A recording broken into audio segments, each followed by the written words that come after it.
जाने से बहुत कतराता है। ज़बरदस्ती जाती हूँ, वहाँ से आती हूँ तब मन बहुत अच्छा लगता है। ऐसा क्यों? उपाय बताएं। मन का स्वभाव है, मन पानी की तरह है। जैसे पानी का स्वभाव नीचे बहना है, ऐसा ही मन नीचे बहता है। इंद्रियों से खिंच जाता है नीचे की ओर। जैसे कि पानी स्लोप पर नीचे बहता है, लेकिन पानी को बादल बनाया जा सकता है, पानी को आकाश में उड़ाया जा सकता है, लेकिन बड़ा प्रयत्न चाहिए। ठीक ऐसे ही सारे संत अपने मन को समझाते हैं। इसीलिए गौतम बुद्ध कहते हैं, मन ही सबसे है बड़ा मित्र, मन जन्म जन्म का बैरी है। मन ही ले जाता मधुशाला और मन ही ले जाता मंदिर है। मन हो जाए सन्मित्र अगर, तो जीवन कितना हो सुंदर। मन मित्रम शरणम गच्छामि, भजोषो शरणम गच्छामि। मन को मित्र बनाना है, मन से दुश्मनी नहीं साधनी है। भीखा साहब कहते हैं अपने मन को कि तुम तो भाई हो, मेरे सहोदर भाई हो, एक साथ रहते हैं, और फिर तो टेढ़े टेढ़े क्यों चलते हो? सुनते ही नहीं हो मेरी बात। कुछ संग में जाना हो हमेशा तैयार रहते हो, बंडा सियार की तरह। हमारे गांव में मैं छोटा था तो एक मुहावरा सुनता था, हेल बंडा तो पूंछ उठ ले बा। अरे उसको तो बंडा सियार है, उसकी तो पूंछ हमेशा उठी है, बाकी सियारों को तो पूंछ उठाने की जरूरत है। मन जो है वो बंडा सियार की तरह है, नीचे जाने के लिए हमेशा वो तैयार है नीचे, और ऊपर जाना बड़ा कष्ट होता है उसका। इसलिए सारे संत मन को समझाते हैं। गुरु अमरदास जी, मन मोरे गहो हरि नाम का ओला। ऐ मेरे मन, क्या इधर उधर भागता है, हरि नाम गोविंद का सुमिरन कर। गुरु तेग बहादुर जी कहते हैं, सुमिरन कर ले मेरे मना, तोहे बीती उम्र हरि नाम बिना। सारे संतों की ये पीड़ा है। राधा स्वामी परंपरा एक बहुत अच्छी परंपरा है। उसमें राधा स्वामी का मुख्य केंद्र आगरा है। शिवदयाल सिंह जी उनका नाम था, स्वामी जी महाराज प्यार से कहते हैं। उनके पट शिष्य जयमल सिंह महाराज हुए, जो राधा स्वामी ब्यास पंजाब में जाकर उन्होंने परंपरा की शुरुआत की। और उनके पट शिष्य सावन सिंह कहते हैं, चिट्ठी लिखते हैं, वो सारी चिट्ठियाँ उन्होंने प्रकाशित कर दी परमार्थी पत्र में, कि गुरुदेव मेरा मन सुमिरन करना नहीं चाहता, मैं क्या करूं? तो चिट्ठी का जवाब जयमल सिंह ने दिया है, तो मैं क्या करूं? भाई मन को समझाओ कि सुमिरन करे। ड्राइंग रूम में गप करने में तो तुमको बड़ा मन लगता है, तेरा मन राजी है। दुनिया से मिलने को तुम रखते बैठक खाना विराट। कितना बड़ा बड़ा ड्राइंग रूम लोग बनवा लेते हैं, जहाँ दुनिया से मिलते हैं लोग, और दुनिया के मालिक से मिलने रखते कोई कोना कपाट। और जहाँ प्रभु की आराधना करनी होती है, मैं कई घरों में पहले जाता था, अब तो नहीं जाता, तो लोग अपना पूजा घर दिखलाने जा रहे कि पूजा घर मेरा स्वामी जी थोड़ा चरण रख दीजिए, और वो सीढ़ी के नीचे कहीं किचन के स्टोर रूम में। उनकी कमाल की बात है, अब तो कुछ शर्म करो।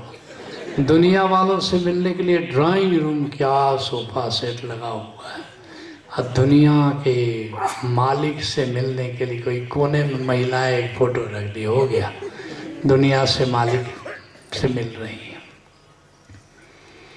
तो जयमल सिंह ने कहा कि ड्राइंग रूम में बैठ के तुम गप्पे हाँकने में तो तुम्हारा मन राजी होता है, सुमिरन में राजी नहीं। फिर 4 महीने, चिट्ठी के 4 महीने ठीक बाद जयमल सिंह विदा, सामन सिंह गद्दी पर, उनके पट्ट शिष्य जगत बहादुर सिंह। वो कहते हैं गुरुदेव मेरा मन सुमिरन करने को राजी नहीं होता। तेरा ही प्रॉब्लम नहीं है, सबका प्रॉब्लम है। तो फिर अब सामंत सिंह चिट्ठी लिखते हैं तो मैं क्या करूं, मन को समझाओ। फिर वो भी 6 महीने बाद विदा हो जाते हैं। फिर अब गद्दी पर बैठ गए जगत बहादुर सिंह, उनके पट्ट शिष्य चरण सिंह जो बाद में गद्दी पर बैठते, सिरसा में वकील थे। तो चिट्ठी लिखते हैं गुरुदेव सुमिरन में मन नहीं लगता, मन राजी नहीं होता। कहते कि वकालत में बड़ा मन राजी हो जाता, पैसे आते हैं तुमको, सुमिरन में पैसा नहीं मिलता है तो तेरा मन कैसे राजी होगा। कर सुमिरन कर। फिर चरण सिंह गद्दी पर बैठे, गुरु के गद्दी पर। तो उनका शिष्य पूछता है गुरुदेव मेरा मन सुमिरन में राजी नहीं होता, मैं क्या करूं। तो कहते हैं कि सुमिरन में राजी कैसे, सुमिरन में राजी बड़ा मुश्किल से मेरा मन भी होता है। था मेरी बुआ अपने लड़के को और मुझे कमरे में बंद कर देती थी, पहले सुमिरन करो 1 घंटा फिर खाना खाने को मिलेगा। ऐसे मैं सुमिरन करता था। डिनर में भी वही, रात के खाने के पहले फिर 1 घंटा बंद कर देती थी, ताला में बंद कर देती थी, सुमिरन करो। पूछने वाला भी बड़ा ढीठ था, हरियाणा का था। हरियाणा वाले बड़े ढीठ होते हैं, पता है ना। तो पूछता है कि गुरुदेव वो तो तब की बात थी जब आप छोटे थे, 12 साल के थे, अब क्या हाल है।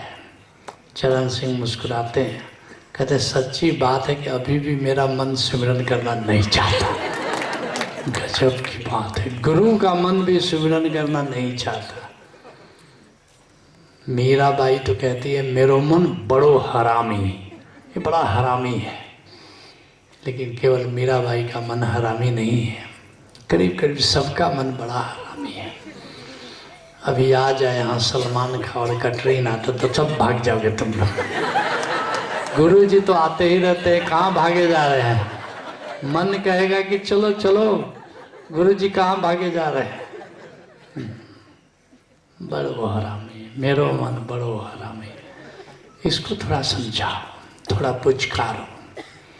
मन बनिया है, सबका मन बनिया है। कहोगे कि मन सुमिरन करोगे, सत्संग में चलोगे तो ऐसा आनंद पाओगे जिस आनंद को जगत में तुम नहीं पा सकते। सबसे बड़ी बात कि मृत्यु के बाद भी आनंदित रहोगे, नहीं तो नरक में पड़ोगे। नरक कैसा है, स्वप्न जैसा है। दुस्वप्न देखते हो तो सपने में कितनी तकलीफ होती है, लेकिन अगर सिमरन नहीं करोगे तो फिर मन वो नीचे के लोकों में ही तैरता रह जाता है, बड़ी पीड़ा होती है। और एक बार ओंकार का ज्ञान हो, एक बड़ी अच्छी किताब आई है, मुझे अच्छा लगा। एक डॉक्टर अलेक्जेंडर है, वो 2012 में अभी किताब उसकी आई है। वो दुनिया का लीडिंग न्यूरो सर्जन है, दिमाग का सर्जन है। उसको खुद मेनिंजाइटिस हो गया तो बेहोश हो गया, कोमा में चला गया और उसका सूक्ष्म शरीर निकल करके गया। संस्कार अच्छे होंगे, कोई गुरु तो नहीं है, संस्कार अच्छे। बोला कि मुझे एक तरह की ध्वनि सुनाई पड़ने लगी। बाद में मुझे पता चला यहाँ आने के बाद कि वो ओंकार कहते हैं उसको। तो मैं उस पर ध्यान देने लगा तो मैं लिफ्ट होने लगा, ऊपर उठने लगा। एक लोक आया जिसको भारत में कहते हैं 7 स्वर्ग, 7 स्पिरिट वर्ल्ड है। 7 स्वर्ग अपवर्ग सुख, तुलसीदास। धरे तुलाई का अंग, तुलय नताही सकल मिली जो लव भर सत्संग। तो कहा कि हमने सुनना शुरू किया, एक लोक आया, फिर सुनना जारी रखा, दूसरा आया, सुनना जारी किया, तीसरा।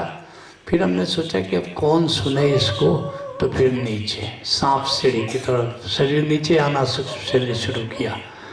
थोड़ा दिन नहीं सुमिरन करके देखते तो जहाँ कीड़े मकोड़े थे बस वहाँ पर पहुँचा दिया गया।